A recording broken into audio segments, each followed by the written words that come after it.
So we have a mystery to solve. This plane thing that happened last night happened while we were live around 8:45 last night, and looks like it was either FAA nonsense or remote control something with the helicopter. So there's undeniable proof both things exist. The FAA had these crazy requirements where they're trying to like hire disabled people and mentally impaired people and stuff. I'll show you that article. And then there's all these weird anomalies. So I really like what Alex Jones did today. He had like a series of former pilots, former FAA people, former military people on. I'm going to show you that. I think we better just start off with that to get the point of view of professionals on this. So check this out. This is three separate people who are professionals in this industry. And that is done by separation and altitude. A 500 foot per minute climb rate or descent rate, or 1,000 foot or 2,000 is constant no matter what type of aircraft turn rate. So I was a little surprised that there was a collision, but things happen. There's a lot of optical illusions at night. It's a very busy airport. I've been in there years and years ago, and there was even some confusion factor in the daytime, but fortunately everything worked out okay for us. I just appreciate your analysis. That's where I kind of get a lot of my thinking outside the box. I really, it's not my strong suit, but in any case, I'm hoping other pilots call in that are current, the air traffic controllers, and, like you say, we get a lot of good information from the callers. Yeah, hi. I just want to thank you, Alex, for everything you've done. Real quickly, I was an air traffic controller for 8 years in the Marine Corps. I live in a small island in Alaska, 747 pilot, captain for 5 of those years, and currently a 757 captain. A lot of things. So I was just looking up the special flight rules. There's a 3-day requirement for anybody doing transitions. VFR transitions, of course, COG is going to be different. They can do whatever they want. But typically, low-level helicopters and stuff like that transition over midfield, usually because people are taking off and landing, and so midfield is usually a good VFR crossing. Last night, I couldn't sleep. I got a FAA ping saying that this happened, and the headline was, small plane crash, DCA is shut down. And I'm like, that doesn't even make sense why they would shut DCA down for a small plane crash. So the sniff test didn't even pan out. I couldn't sleep last night. Looking at the video, it just doesn't make any sense. I'm not a conspiracy theorist, but I just can tell you that, guys on approach at 300 feet, they're focused right now. They're probably transitioning with VFR, so they're transitioning to visual. But, we have TCAS on the airplane, which is a traffic collision alert system, and it basically takes the rate of speed, climb, descent, and, both aircraft should have transponders that are pinging back and forth. And, they read each other's, speed and collision rate, and, you get alerts, and we train for this all the time. So I'm just dumbfounded by how this happened. Accidents happen, unfortunately, but there's nothing about this that makes sense. There's nothing about this that sits well with me. I fly in this airspace all the time. It's one of the most controlled and highly regulated airspaces in the world. There's prohibited areas because of proximity to DC. It's just nothing about this makes sense. Well, I'll tell you, I was hoping that previous caller, as being a former Marine ATC, would have explained what I'm going to explain to you right now. First of all, I'm a former squadron commander in the Marine Corps. I was a CH-53 pilot. Now, for a majority of my career, we were stationed up in Orange County at MCAS Tustin. And Tustin was about 2 miles away from John Wayne International Airport, okay? Now, your fixed-wing fighter pilots, those guys take off and go straight up above where civilian aircraft is. But helicopters, when you're flying out over to the Pacific, we were flying right through John Wayne airspace. Now, this is how it works. That's why I was hoping she would mention this. Your military ATC, air traffic controllers, they're the ones talking to you in the helicopters, the military copters. And if you're going to be going into, for instance, John Wayne airspace, when you're going out over the ocean, the military ATC is going to be talking to the civilian ATCs. And generally speaking, you're not going to, as a pilot, you're not going to have contact at all, radio contact with the civilian towers. Now, with where those Army pilots were flying, they should have been handed over from the military ATC to the civilian ATC. And like everything that I've heard, the civilian tower couldn't make radio contact with them. That's very unusual. Very unusual. And I'll tell you something else, as a squadron commander, if we were having any training flights or even any other flights, because there were times that we flew, people from the White House around from LAX down to San Diego or whatever, and you have to file those flight plans both with your military air traffic controller, which is at the group level. I was about to say, I'm not a pilot, but my dad was, fixed wing, private, Cessna owner when I was a kid through everything. And I've got a lot of buddies that are helicopter pilots, military pilots, jet pilots. And I just know that they're filing flight plans. They're talking to people way out. Everybody gets really nervous even when you're 50 miles out from the airport.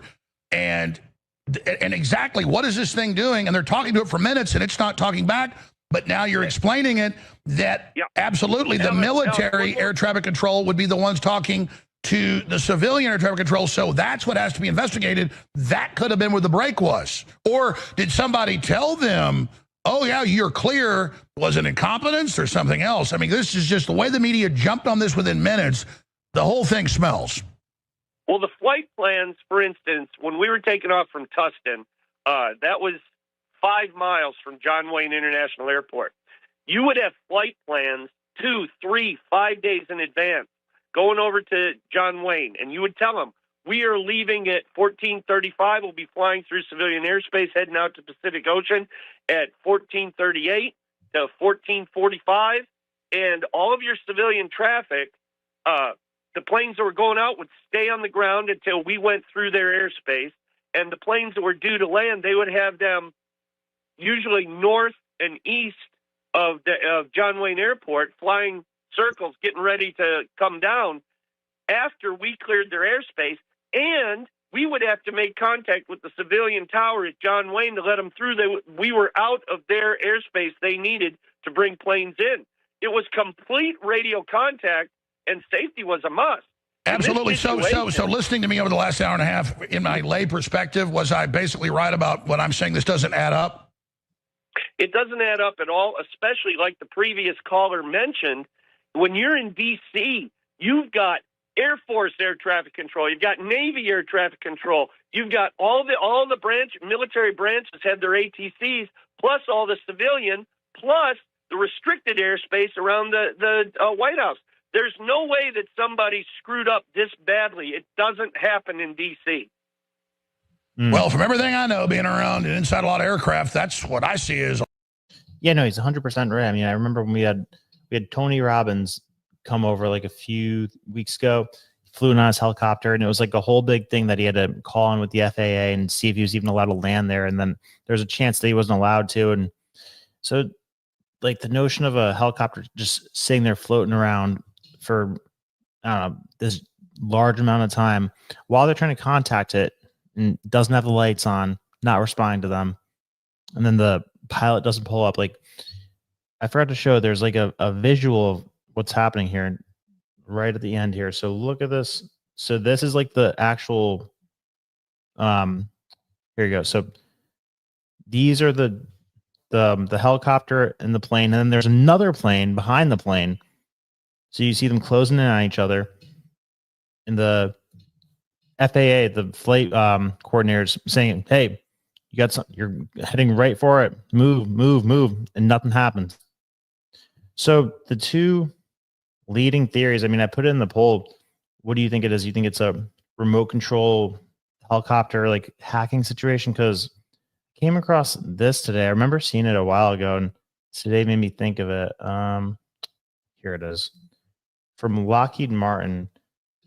Some Lockheed Martin executive remotely controls UH-60 Blackhawk from 300 miles away during demo at AUSA Symposium. The flight simulated contested logistics operations where a ground crew hooked up a sling load to the helicopter remotely and controlled through the matrix system. The tactical flights varying supplies from logistics nodes to landing zones and forward areas are routine operations which, if rendered autonomous, can significantly reduce man hours and fatigue. A week after DARPA contracted Sikorsky to equip the U.S. Army's experimental fly-by-wire U-60 Blackhawk helicopter with its Matrix autonomous flight system, the company demonstrated the technology at the AUSA Association Symposium DC in Washington, D.C. on October 17th, 2024. Using a tablet connected via data link to the helicopter 300 miles away in Bridgeport, Connecticut, Lockheed Martin Rotary and Mission Systems President Stephanie Hill controlled the U-60 while safety pilots were present inside the cockpit as per FAA Federal Aviation Authority regulations. The helicopter autonomously performed takeoff and hover before flying a circuit and landing again without pilot input. And remember, if we're learning about this now, this means they were able to do it probably 50 years ago, and they're finally starting to talk about it. So, no idea if this is what happened, but the fact that we're capable of doing it is worth mentioning at the very least. And then you got this side of it, which is also part of the poll. So, like, this is being shut down now, but the last couple of years, the FAA was doing some crazy shit. So, FAA's diversity push includes focus on hiring people with severe intellectual and psychiatric disabilities. The FAA is actively recruiting workers who suffer from severe intellectual disabilities, psychiatric problems, and other mental health and physical conditions under a diversity and inclusion hiring initiative spelled out on the agency's website. Like, this literally looks like the Babylon Bee, like the shit that it says in here. So, targeted disabilities are those in targeted disabilities are those disabilities that the federal government, as a matter of policy, has identified for special emphasis in recruiting and hiring. The FAA's website states they include hearing, vision, missing extremities, partial paralysis, complete paralysis, epilepsy, severe intellectual disability, psychiatric disability, and dwarfism. Just in case you didn't understand that, this is from 1 year ago, right? This is from January 14th, 2024. The FAA was actively and aggressively recruiting and targeting people that suffered from hearing disabilities, vision disabilities, missing extremities, partial paralysis, complete paralysis, epilepsy, severe intellectual disability, psychiatric disability, and dwarfism. So I don't know who was guiding this plane, but don't take it out of the question that this could have had something to do with it. Now, it was also interesting that right after this happens, there's a flood of articles talking about how, oh yeah, this is because Trump is cutting this or cutting that, or this person left and he got rid of that program, or it's Pete Hegseth's fault because he can't handle the Defense Department, and this was a Black Hawk helicopter on a routine military mission training exercise, so it was his fault. So there, I mean, I don't know. Think like a sick, twisted psychopath who has a lot of power and hates Trump for a second. Like, why would you do this? Like, are they just trying to, hit like little chinks in the armor? Because, this isn't something that's going to outright destroy him, even if they were able to shape the narrative that makes it sound like it's his fault. But, like, would you really do this just to make him look bad for a day? Because this, tragic, really sad, but it's going to be out of the news cycle and then, like, by tomorrow probably. So are we just going to see a bunch of things like this that they're trying to hack away at him with? I mean, quite honestly, I've been shocked that we haven't seen more things like this since they're doing this, but I don't know. Let's see what the poll says. Poll says 50% legitimate accident.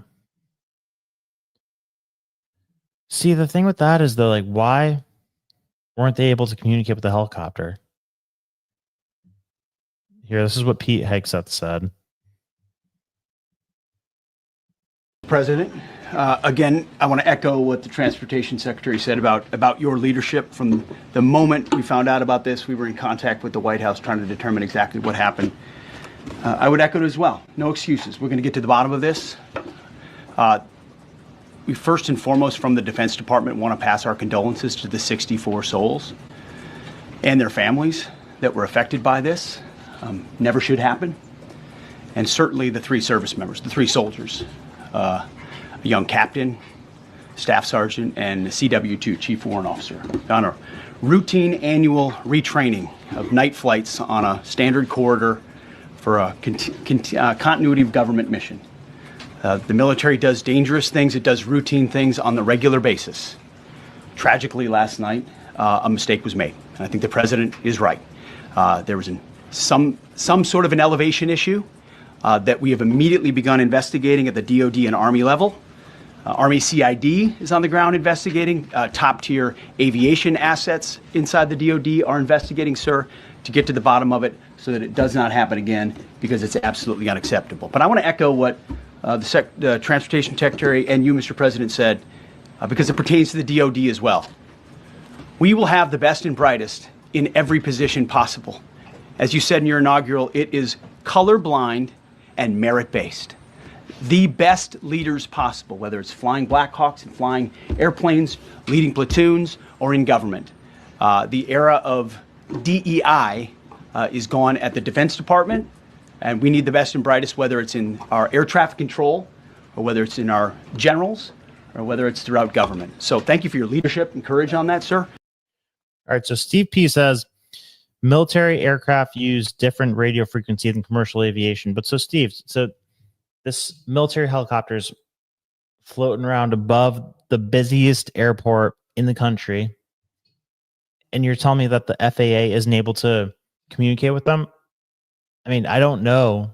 I'll look it up quick, but I would imagine that's not the case. Like, how would you, like, that wouldn't be safe. That wouldn't be logical to, like, even if you are on a different radio channel, you should, like, obviously be able to communicate with the FAA if you're hovering over the busiest airport in America.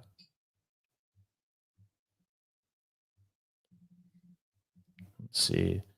I'll type it in right now. Do military helicopters communicate with the FAA when flying domestic?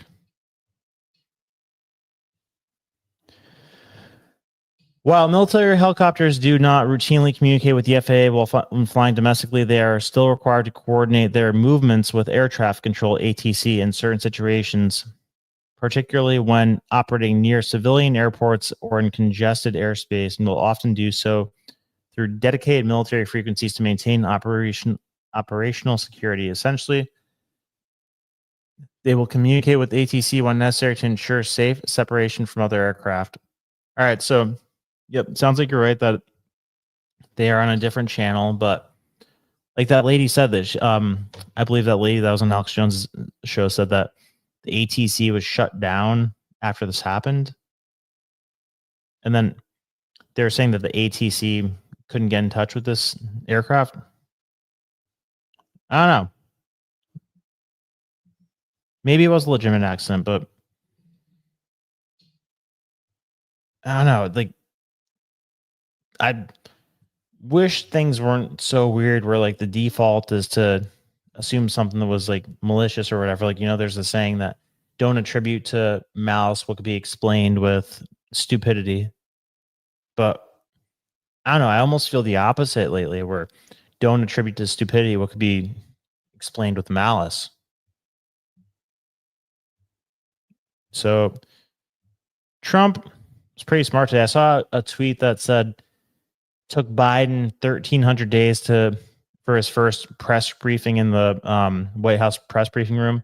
You know, Trump's on day 9. He comes out and says this today.